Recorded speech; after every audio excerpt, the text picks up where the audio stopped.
وبه نستعين أما بعد فأعوذ بالله من الشيطان الرجيم بسم الله الرحمن الرحيم قد أفلح المؤمنون الذين هم في صلاتهم خاشعون والذين هم عن اللغو معرضون والذین هم للزکاة فاعلون صدق اللہ العظیم۔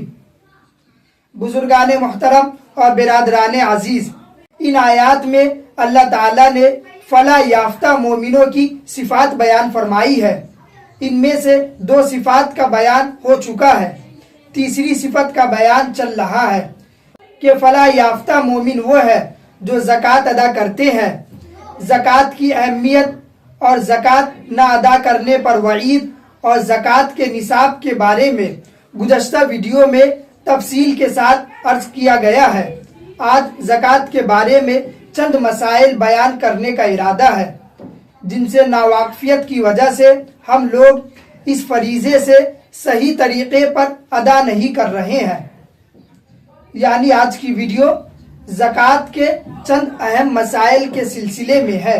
یہاں یہ بھی مسئلہ یاد رکھنا چاہیے کہ اللہ تعالیٰ نے ہر انسان کو اس کی ملکیت کا مکلف بنایا ہے۔ ہر انسان پر اس کی ملکیت کے حساب سے احکام جاری ہوتے ہیں۔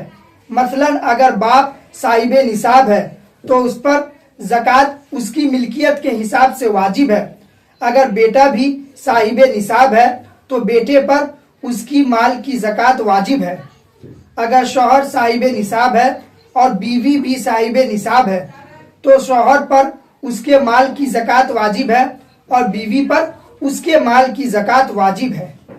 ہر ایک کی ملکیت کا الگ الگ اعتبار ہے۔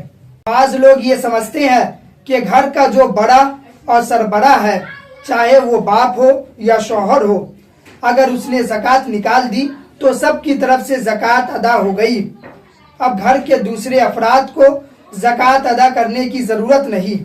یہ بات درست نہیں، اس لیے کہ جس طرح باپ کے نماز پڑھ لینے سے بیٹے کی نماز ادا نہیں ہوتی بلکہ بیٹے کو اپنی نماز الگ پڑھنی پڑتی ہے، اسی طرح زکوٰۃ کا حکم ہے کہ گھر کے اندر جو شخص بھی صاحب نصاب ہے، چاہے وہ باپ ہو، بیٹا ہو، بیوی ہو، بیٹی ہو، شوہر ہو، سب پر اپنی اپنی ملکیت کے حساب سے الگ الگ زکوٰۃ واجب ہوگی۔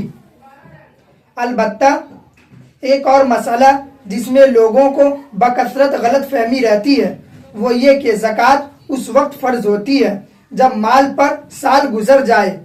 سال گزرنے سے پہلے زکوٰۃ فرض نہیں ہوتی۔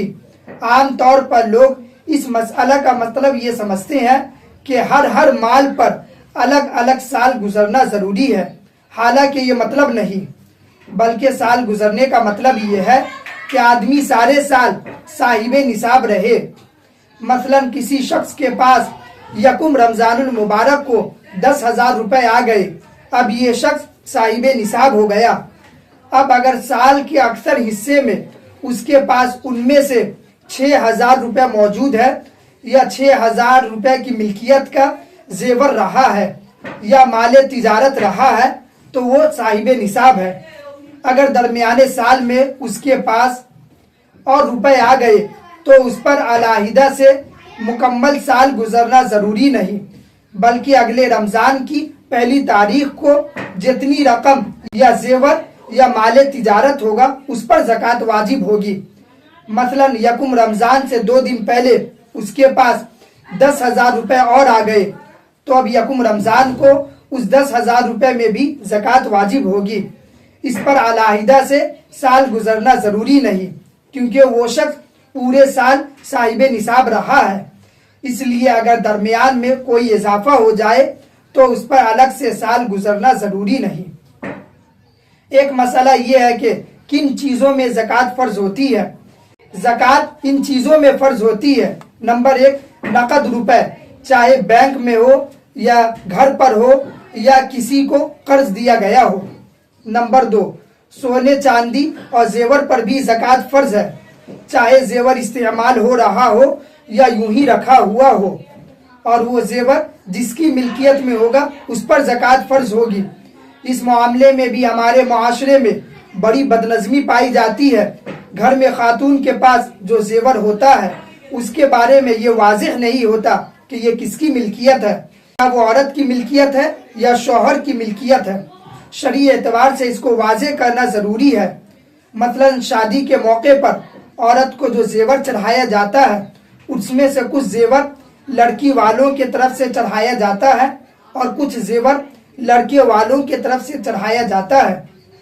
اس کا قاعدہ یہ ہے کہ جو زیور لڑکی والوں کی طرف سے چڑھایا جاتا ہے وہ 100% لڑکی کی ملکیت ہوتی ہے اور لڑکی ہی اس پر زکوٰۃ نکالے گی، اور جو زیور لڑکے والوں کی طرف سے چڑھایا جاتا ہے وہ دلہن کی ملکیت نہیں ہوتی، بلکہ وہ ایک طرح سے عاریتاً دیا جاتا ہے، اس کا مالک لڑکا ہوتا ہے، لہذا اس زیور کی زکوٰۃ بھی لڑکے پر فرض ہوگی۔ البتہ اگر لڑکا یہ کہہ دے کہ میں نے تمہیں یہ زیور دے دیا اور تم اس کی مالک ہو، تو وہ زیور عورت کی ملکیت میں آ جائے گی اور اس کی زکوٰۃ عورت ہی پر فرض ہوگی۔ لہذا اس کو واضح کرنے کی ضرورت ہے کہ گھر میں جو زیور ہے وہ کس کی ملکیت ہے۔ اس کی وضاحت نہ ہونے کی وجہ سے بعد میں جھگڑے بھی پیدا ہوتے ہیں۔ خلاصہ یہ کہ جو زیور شوہر کی ملکیت ہے اس کی زکوٰۃ شوہر پر فرض ہوگی، اور جو زیور عورت کی ملکیت ہے اس کی زکوٰۃ عورت پر فرض ہوگی۔ اسی کے ساتھ میں اپنی بات کو ختم کرتا ہوں۔ وآخر دعوانا ان الحمد للہ رب العالمین۔